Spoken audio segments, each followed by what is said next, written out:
تو جو نیاز کا کانسیپٹ ہے یہ بیسیکلی ہے کیا؟ مطلب اگر ہم ایک پیرائے میں دیکھیں کہ کچھ ویڈیوز ایسی آتی ہیں کہ کوئی جو ہے وہ یا حسین کہہ کے جانور ذبح کر رہا ہے کہ بھائی میں نے امام حسین کے نام پہ دے دیا، کوئی جو ہے وہ کیا نام ہے ان کے نام پہ کھانا، نیاز ہے کیا بیسیکلی اس کا؟ میں اس سے پہلے کہ کلپ کٹ جائے میں آپ کی بات کو تسلیم نہیں کروں گا.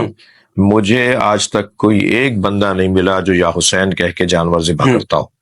قبلہ رخ لٹا کے جانور ذبح کیا جاتا ہے، اللہ اکبر کہہ کے ذبح کیا جاتا ہے. جب وہ اللہ کی خاطر ذبح ہو گیا تو تم ولیمے میں کھلا رہے ہو، تم عقیقے میں کھلا رہے ہو، فلاں فلاں بارہویں شریف میں کھلا رہا ہے، یہ حضرت عباس کے نام پہ کھلا رہا ہے. ٹھیک ہے، تو جانور تو ہو گیا اللہ کے نام پہ جب اس کو ذبح کر دیا اللہ اکبر کہہ کے. ٹھیک ہے، اور قبلہ رخ لٹا کے اور چاقو یعنی لوہے کی چھری سے اسے کاٹا گیا اور مسلمان نے کاٹا ہو اور قبلے کے رخ کر کے، جب اللہ کی خاطر وہ ذبح ہو گیا تو اب آپ کسی بھی عنوان سے کھلا دیں اسے. یعنی یہ عجیب بات ہے کہ عقیقے کے نام پہ تو آپ کھانا کھلا دیں تو وہ ثواب، صحیح.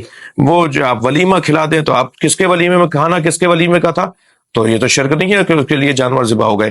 یعنی عریف شیخ کا جو ہے وہ ولیمہ ہو رہا ہے تو اس کے نام پہ جو جانور ذبح ہو رہے ہیں اس پہ تو ساری برادری کھا رہی ہے. اور جیسے ہی امام حسین کے نام پہ نیاز کی بات ہوئی تو یہ کہا غیر خدا کا کھانا نہیں کھاتے. بھائی اس ذبح کرنے والے سے پوچھو کہ اس نے جو جانور ذبح کیا اس نے قبلے کی طرف رخ کر کے اسے لٹایا، اس نے اللہ اکبر کہہ کے اسے ذبح کیا. ٹھیک ہے، اب جیسے آپ 50 کھانے اس طرح سے کھاتے ہیں ایسے نیاز کا کھانا بھی ہے، بلکہ زیادہ اس کی نسبت مضبوط ہو گئی. یعنی اللہ کی خاطر ذبح ہوا، اللہ کے ولی خاص کے یاد میں وہ کھانا کھایا جا رہا ہے، تو اس میں کیا پریشانی؟ اچھا، یاد میں اس کو اس طریقے سے ہاں، ہرگز کہیں کوئی نیاز میں یا حسین کہہ کر یا عباس کہہ کر یا علی کہہ کر جانور ذبح نہیں ہوتا. یہ بالکل غلط فہمی ہے، غلط فہمی پھیلائی گئی ہے اور یہ دور کیا گیا ہے ان لوگوں کو کہ نیاز کھا لیں گے تو جب ایک شہد کے چمچے کا اثر بلڈ پریشر لو والے کا نارمل ہو جاتا ہے، ایک ٹیبلٹ سے سر کا درد دور ہو جاتا ہے، تو نیاز کا اثر نہیں ہوتا، سبیل کا اثر نہیں ہوتا. نیاز مت کھانا، یہ غیر خدا کے لیے ذبح ہو رہا ہے. غیر خدا کے لیے ذبح تو ہم کر رہے ہیں نا، ہم سے پوچھو کیسے ذبح کرتے، کبھی کوئی ایک مثال کوئی ویڈیو دکھائیں.